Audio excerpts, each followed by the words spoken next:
23 नवंबर 2024 को दोपहर 12:30 बजे सीसीटीवी फुटेज में एक कपल को बेंगलुरु के इंदिरा नगर में स्थित एक होटल रॉयल लिविंग में दाखिल होते हुए देखा गया।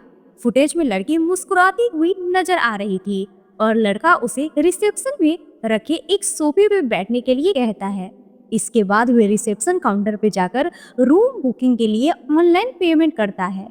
जब तक वे पेमेंट कर रहा था, लड़की अपने फोन में व्यस्त थी। रूम बुक करने के बाद दोनों अपना सामान लेकर होटल की रूम की ओर बढ़े। उसके पास केवल 2 हैंडबैग थे और रूम एक दिन के लिए बुक किया गया था। लेकिन नेक्स्ट डे यानी 24 नवंबर सुबह 11 बजे तक जब दोनों ने चेकआउट नहीं किया तो रिसेप्शन से उसके रूम पे कॉल गया, जिस पर उस लड़के ने एक दिन और रुकने की बात कही। सेम ये कहानी अगले दिन यानी 25 नवंबर की सुबह भी हुई और एक बार फिर इस लड़के ने एक दिन और रुकने की बात जाहिर की। अब इसमें कुछ अनयूजुअल नहीं था, क्योंकि कभी कभी ऐसा हो जाता है कि आप जितने दिन होटल में रुकने आए थे उससे ज्यादा दिन रुक गए। पर इसमें हैरान करने वाली बात ये थी कि जिस दिन दोनों होटल में एंटर हुए थे उस दिन को छोड़ दे तो बाकी बीते 2 दिनों में इन्होंने ना ही रूम सर्विस और ना ही किसी ऑनलाइन फूड डिलीवरी सर्विस से खाना ऑर्डर किया था। अब 26 नवंबर की वो तारीख आ चुकी थी जिस दिन उन्हें चेकआउट करना था, लेकिन उसी दिन सुबह 8:19 पर वही लड़का अकेले होटल से फोन चलाते हुए बाहर निकल गया। लड़का बिना किसी बैग के बाहर निकला था, इसीलिए होटल स्टाफ ने ज्यादा गौर नहीं किया। लगभग 4 घंटे बाद दोपहर के 12:15 बज रहे थे। रिसेप्शन पर बैठे शख्स को पता था कि आज दोनों को चेकआउट करना है, इसीलिए उसने रूम के लैंडलाइन पे कॉल किया। घंटी बजती रही और किसी ने फोन रिसीव नहीं किया। उसने रजिस्टर पे दर्ज लड़के के मोबाइल पे कॉल किया, लेकिन उसका फोन स्विच ऑफ आ रहा था। इसके बाद होटल का एक स्टाफ उनके रूम पे गया, डोर पे नॉक किया, आवाज भी लगाई, कोई रिस्पॉन्स नहीं मिला। शक होने पर मास्टर की से रूम को खोलने का सोचा, मगर आश्चर्य की बात यह है कि रूम का डोर लॉक नहीं था और जैसे ही उसने धक्का देकर दरवाजा खोला अंदर से तेज बदबू आई। लेकिन स्टाफ कैसे भी करके अंदर जाकर देखता है तो उसके मुंह से एक जोरदार चीख निकली। बेड पर उसी लड़की की खून से लथपथ लाश पड़ी थी। बिना देरी किए उसने इसकी जानकारी बाकी स्टाफ को दी। मौके पे वहां पुलिस, फोरेंसिक टीम और मीडिया पहुंच गई। देखते देखते ये कपल फेवरेट्स ये सर्विस अपार्टमेंट क्राइम सीन में तब्दील हो गया। विक्टिम के पास से मिले आइडेंटिटी प्रूफ और होटल के रजिस्टर में की गई एंट्री से पता चला कि इस लड़की का नाम माया गोगोई डेका है, जो किसी आरब हनोई नाम के लड़के के साथ आई थी और वो लड़का मौके से फरार था।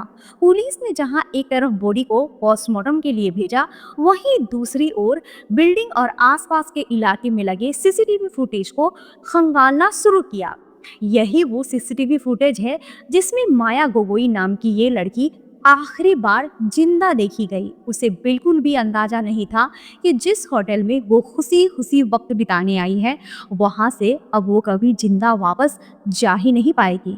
तो चलिए आज की इस कहानी के माध्यम से समझने की कोशिश करते हैं इस मर्डर मिस्ट्री की पूरी सच्चाई। नमस्कार, आदाब, सत श्री अकाल, गुड इवनिंग। मैं रूपा कुमारी आज की जो सच्ची घटना आपको सुनाने जा रही हूँ ये है बेंगलुरु से। आज की कहानी एक 19 साल की लड़की और एक 21 साल के लड़के की है। 19 साल की माया गोगोई का होम टाउन गुवाहाटी का कैलाश नगर था, लेकिन वो अपनी बड़ी बहन के साथ बेंगलुरु के HSR में एक रेंटेड अपार्टमेंट में रहती थी। गुवाहाटी के हंडी कॉलेज से पढ़ाई कंप्लीट करने के बाद माया कोरामंगलम में लोकेटेड एक एजुकेशनल कंसल्टेंसी फर्म में एज अ स्टूडेंट काउंसलर की जॉब करती थी। माया का एक चैनल भी था जिसमें वो ब्यूटी, मेकअप और कॉस्मेटिक प्रोडक्ट्स का रिव्यू भी करती थी। नेचर से खुश मिजाज लड़की थी, सब कुछ ठीक चल रहा था। इसी दौरान केरल का एक लड़का था और उस लड़के का नाम आरब हनोई था। आरब हनोई केरल के कुन्नूर का रहने वाला बिजनेस एडमिनिस्ट्रेशन में उसने ग्रेजुएशन किया और इसके बाद वो भी एक स्टूडेंट काउंसलर के तौर पे काम करने के लिए, नौकरी करने के लिए 6 महीने पहले बेंगलुरु पहुंच गया। अब दो अनजान लोग, दो अजनबी बेंगलुरु में, दोनों कभी मिले नहीं, कभी बात नहीं हुई, कभी देखा नहीं, लेकिन तकदीर दोनों को बेंगलुरु ले आई। उधर आरव आया, इधर डेका आई।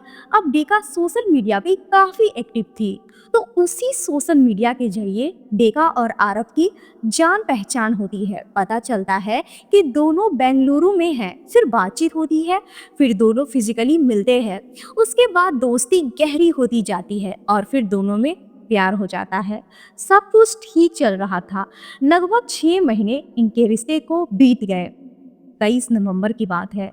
दोपहर 12:30 बजे का वक्त था। आरव और माया डेका ये दोनों बेंगलुरु के ही एक इंदिरा नगर इलाका है, उसी इलाके में एक 3 स्टार होटल है जो एक सर्विस अपार्टमेंट है। उसका नाम है द होटल रॉयल लिविंग। तो इसी होटल रॉयल लिविंग में ये दोनों पहुंचते हैं 12:21 पर। मैं इस टाइम इसीलिए बता रही हूँ क्योंकि सीसीटीवी कैमरे में ये टाइम कैद है और सीसीटीवी कैमरे में आप इन दोनों को देख सकते हैं। व्हाइट कैप पहने आरव और उसके साथ ये डेका है। जब ये इस होटल के रिसेप्शन में पहुंचते हैं तो डेका को साफ देखकर लग रहा है कि वो हंस रही है, मुस्कुरा रही है, मतलब कहीं कोई सिकन नहीं, कोई टेंशन नहीं। ये भी कि शायद दोनों अपनी मर्जी से यहाँ पहुंचे हैं। दोनों के पास एक एक बैग है। इसके बाद डेका सोफा पे बैठ जाती है। आरव रिसेप्शन पर जो शख्स आता है उसको डिजिटली तरीके से पेमेंट करता है, फिर दोनों अपने कमरे की तरफ चल देते हैं। उसके बाद सब कुछ नॉर्मल था। 24 नवंबर, उसी दिन चेकआउट करना है। 12 बजे तक चेकआउट का टाइम था। रिसेप्शन से रूम में लैंडलाइन नंबर पे फोन जाता है और कहा जाता है कि आज आपको चेकआउट करना है। आरव फोन उठाता है और कहता है कि हम इवनिंग में चेकआउट करेंगे, जो भी एक्स्ट्रा होगा हम दे देंगे। रिसेप्शन वाले कहते हैं ठीक है। इवनिंग जब हुई तो फिर से रिसेप्शन से फोन जाता है और फिर आरव कहता है कि एक काम कीजिए, एक्सटेंड कर दीजिए, हम नेक्स्ट डे चेकआउट करेंगे, यानी कि 25 को। 24 को करना था लेकिन 25 को हो गया। कई बार ऐसा होता है, ये नॉर्मल बात है। अब 25 की मॉर्निंग आ गई। 25 की मॉर्निंग में फिर रिसेप्शन से फोन जाता है और कहा जाता है आज आपका चेकआउट का दिन है। आरव कहता है नहीं, एक दिन के लिए और एक्सटेंड कर दीजिए, हम 26 को चेकआउट करेंगे। होटल खाली था, कोई बुकिंग थी नहीं, होटल वाले को भी कोई इशू नहीं था। 26 को बुकिंग तय हो गई। 26 नवंबर को 12 बजे चेकआउट का टाइम था। करीब 10:30 बजे रिसेप्शन से फोन गया। लैंडलाइन पर किसी ने फोन नहीं उठाया। होटल वाले को लगा कि शायद लेट से सो के उठेंगे। 11 बजे के बाद फिर फोन किया, किसी ने फोन नहीं उठाया। अब चूंकि इन दोनों ने जब रिसेप्शन पे एंट्री की थी तो मोबाइल नंबर भी था, तो रिसेप्शन पे जो बैठा हुआ शख्स था उसने आरव के मोबाइल पे फोन किया। मोबाइल स्विच ऑफ था। फिर एक होटल के स्टाफ को कहा गया कि भाई जाओ रूम में पूछ कर आओ इनका क्या इरादा है। होटल का एक स्टाफ फर्स्ट फ्लोर पे उनके रूम में पहुंचता है, घंटी बजाता है, थोड़ी देर वेट करता है, कोई आवाज नहीं। तभी वो देखता है कि दरवाजा बंद नहीं है, खुला हुआ है। थोड़ा सा स्टाफ दरवाजे को धक्का देता है। जैसे ही वो दरवाजे को धक्का देता है अंदर से एक तेज बदबू आती है। वो स्टाफ हैरान, ये क्या है, लेकिन फिर भी दरवाजा को खोला तो सामने बेड पे उसकी नजर पड़ी। करीब गया तो उसकी चीखें निकल गई। बेड पे एक लड़की की लाश पड़ी है, उसके जिस्म को आधा ब्लैंकेट से ढका हुआ है, ब्लैंकेट खून से तरबतर है। बस वो इतना ही देखा, भागा चीखते हुए। बाकी स्टाफ ने उसकी चीख सुनी, फिर सब आए, उन्होंने देखा लाश बेड पे। उन्होंने कहा पुलिस को बताने की जरूरत है। पुलिस को फोरेंसिक टीम को बुलाया गया। पुलिस मौके पे पहुंची, अंदर कमरे में दाखिल हुई। जब अंदर कमरे में दाखिल हुई तो ये क्राइम सीन की तस्वीर है, उस वक्त की, उस रूम की। ये बेड है, बेड के साथ ब्लैंकेट है, ब्लैंकेट पे बहुत सारी खून की बूंदें हैं। बेड पे एक मोबाइल रखा हुआ है, बेड के नीचे एक नायलॉन की रस्सी पड़ी हुई है और उसी बेड के दाईं तरफ जो फर्श है उस पर भी खून के निशान। अब जब ये सब देखा गया तो अंदाजा हो गया कि जो कत्ल हुआ है किसी तेजदार हथियार से हुआ है। पुलिस बॉडी को उठाती है और पोस्टमार्टम के लिए भेज देती है। मरने वाली कोई और नहीं, वही हंसती हुई मुस्कुराती लड़की थी जो रिसेप्शन पे आपने देखा। 23 नवंबर दोपहर 12:31 पर 23 नवंबर को उसने चेक इन किया था और 26 नवंबर की दोपहर को डे का एक लाश थी। क्योंकि इस कमरे में दो लोग ठहरे थे, एक डेका और दूसरा आरव, तो पुलिस का पहला सवाल यही कि भाई इसका पार्टनर कहाँ है। अब होटल वालों ने इधर उधर देखना शुरू किया। उन्होंने कहा हमें तो पता नहीं, मोबाइल पे कॉल किया तो पता चला कि स्विच ऑफ है। पुलिस ने कहा सीसीटीवी कैमरा चेक करो। जब सीसीटीवी कैमरा चेक किया गया तो नजर आया कि 8:19 पर बड़ी तेजी के साथ आरव होटल से निकल रहा है और उसके बाद से गायब है। पुलिस वालों ने रिसेप्शन से आरव का मोबाइल नंबर लिया, उसको कॉल किया, फोन स्विच ऑफ बता रहा था। फौरन पुलिस ने आरव के मोबाइल के सीडियां निकालने शुरू किए, जिससे पुलिस को पता चला कि होटल से निकलने के बाद उसने मोबाइल ऐप से एक कैब रेलवे स्टेशन के लिए बुक की थी, मगर उसके फौरन बाद आरव ने फोन स्विच ऑफ कर लिया था। जब उस कैब ड्राइवर से पुलिस ने इंक्वायरी की तो पता चला कि वो मजेस्टिक रेलवे स्टेशन पे उतरा था। आरव का मोबाइल फोन बीच बीच में ऑन हो रहा था। शायद ऑनलाइन पेमेंट करने के लिए उसे अपना फोन ऑन करना पड़ता होगा और यही पुलिस के लिए बेनिफिशियल था। बेंगलुरु से निकलने के बाद आरव की लोकेशन नॉर्थ कर्नाटका के रायचूर में दिखा रही थी। इसीलिए डीसीपी ईस्ट दी देवराज ने 3 टीमें बनाई, जिसमें से एक टीम को आरव के घर केरला भेजा गया, जहां उसके ग्रैंडफादर रहते थे जो आर्मी से रिटायर्ड थे। दूसरी टीम को रायचूर, जहां आरव की लास्ट लोकेशन मिली थी, और तीसरी टीम टेक्निकल इंफॉर्मेशन कलेक्ट कर रही थी। इन सबके बीच माया की डेका की पोस्टमार्टम रिपोर्ट भी आ गई, जो बेहद शॉकिंग थी। माया के कंधे और सर पे गहरी चोट आई थी। वहीं उसके चेस्ट पे किचन नाइफ से करीब 10 से ज़्यादा वार किए गए थे और उनमें से एक बार इतना गहरा था जो माया की मौत की वजह बनी। रिपोर्ट के अकॉर्डिंग माया की डेथ 24 नवंबर को ही हो गई थी, यानी जिस दिन उसने आरव के साथ उस सर्विस अपार्टमेंट में चेक इन किया था उसके अगले ही दिन। ऐसा माना जा रहा है कि माया की हत्या 24 नवंबर को ही कर दी गई थी। अब ऐसे में आरव ही प्राइम सस्पेक्ट था, लेकिन उसको पकड़ पाना इतना आसान नहीं था, क्योंकि वो एक जगह पे ज़्यादा देर तक नहीं रुक रहा था और ट्रैवल करने के लिए पब्लिक ट्रांसपोर्ट का इस्तेमाल कर रहा था, ताकि पुलिस उसका रूट ना ट्रेस कर पाए। कर्नाटका से वो सीधा मध्य प्रदेश और फिर उत्तर प्रदेश के अलग अलग शहरों में थोड़ी थोड़ी देर के लिए रुकते हुए फाइनली वाराणसी पहुंचा, जहां से उसने अपने दादाजी को कॉल कर ये कन्फेस किया कि उसने एक लड़की का मर्डर कर दिया है।